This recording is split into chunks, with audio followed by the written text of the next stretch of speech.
السلام علیکم ورحمۃ اللہ وبرکاتہ نحمدہ ونصلی علی رسولہ الکریم اما بعد فاعوذ باللہ من الشیطان الرجیم بسم اللہ الرحمن الرحیم۔ اللہ تبارک و تعالی میری سامعات بہنوں پر اپنی رحمتیں اور برکتیں نازل فرمائے، جو اپنے حلقے کائنات کے پیغام اور اپنے پیارے حبیب صلی اللہ علیہ وآلہ وسلم کے ارشادات کو جاننے کا شوق اور محبت رکھتی ہیں اور جان کر کے عمل کرنے کی رغبت بھی رکھتی ہیں۔ تو میری عزیزہ، اب جیسا کہ رمضان المبارک کا مہینہ جا رہا ہے اور رمضان المبارک کے مہینے میں پیارے حبیب صلی اللہ علیہ وآلہ وسلم نے ہر شخص کے اوپر یعنی ہر مسلمان کے اوپر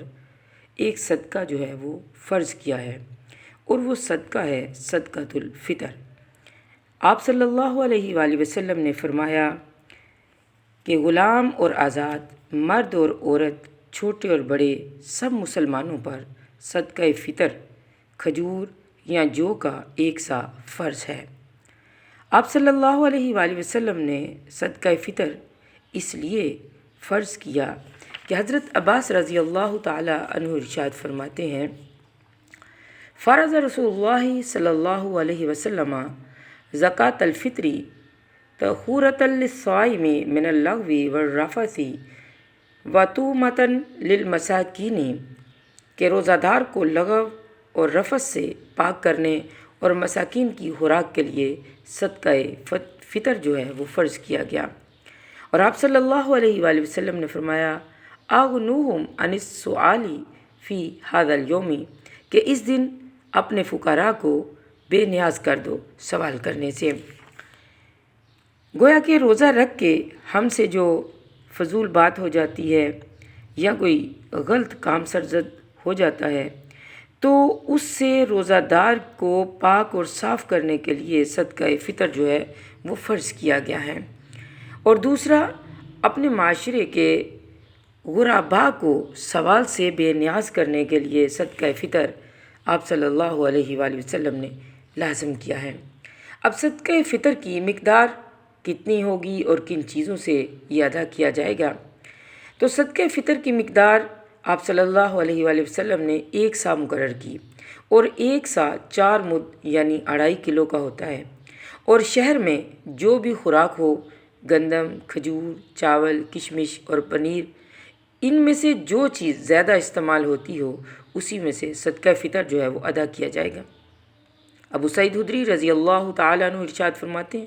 کہ ہم رسول اللہ صلی اللہ علیہ وآلہ وسلم کے زمانے میں چھوٹے بڑے، آزاد غلام، سب کی طرف سے ایک سا طعام یا ایک سا پنیر یا ایک سا جو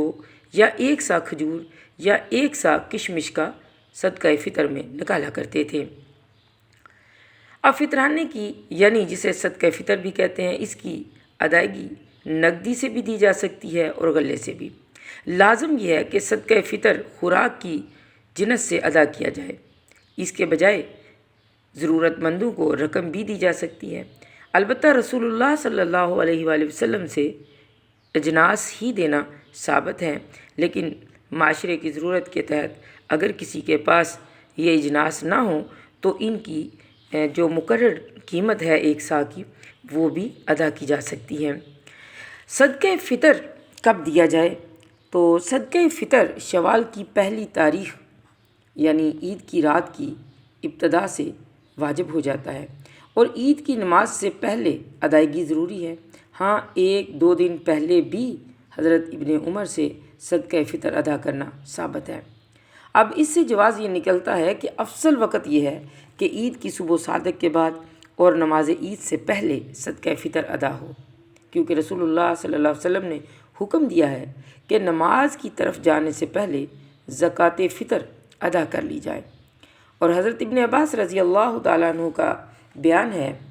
کہ رسول اللہ صلی اللہ علیہ وآلہ وسلم نے روزہ دار کو لغو رفث سے پاک کرنے اور مساکین کو خوراک مہیا کرنے کے لیے صدقہ فطر فرض قرار دیا۔ چنانچہ جو نماز سے پہلے ادا کرے گا وہ زکوٰۃ ہے، اللہ تعالیٰ اسے قبول کرے گا، اور جو نماز کے بعد ادا کرے گا تو یہ عام خیرات ہے۔ صدقہ فطر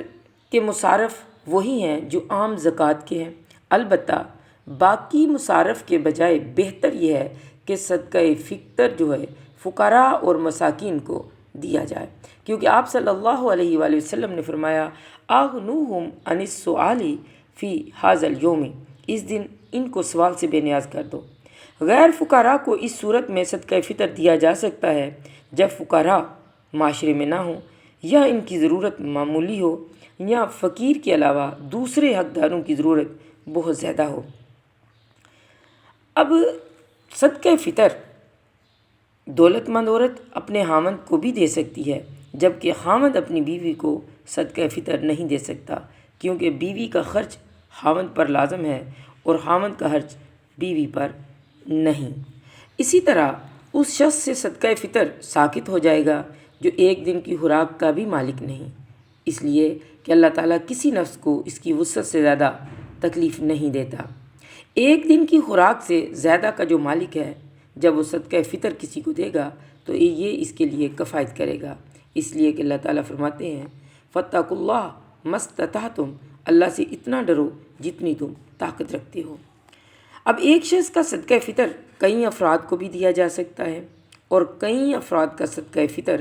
ایک فرد کو بھی دیا جا سکتا ہے، اس لیے کہ رسول اللہ صلی اللہ علیہ وآلہ وسلم سے اس معاملے میں کسی قسم کی حد بندی اور تعین وارد نہیں ہوا۔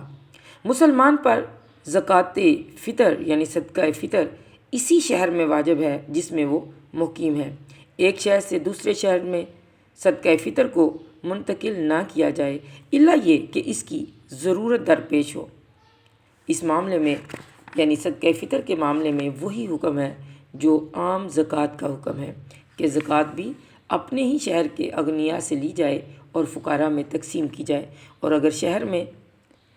اغنیاء تو ہوں اور فقراء نہ ہوں تو پھر ایسی صورت میں اپنی زکوٰۃ دوسری جگہ منتقل کی جا سکتی ہے۔ تو اللہ تبارک و تعالیٰ سے دعا ہے کہ اللہ تبارک و تعالیٰ ہمیں صحیح معنوں میں روزے رکھنے کی توفیق عطا فرمائے، اور جو ہم سے غلطیاں کوتاہیاں روزہ رکھ کے ہو جاتی ہیں، صدقہ فطر احسن طریقے سے ادا کر کے ان کا کفارہ بھی ادا کرنے کی توفیق عطا فرمائے۔ واخر دعوانا ان الحمد للہ رب العالمین، آمین یا رب العالمین۔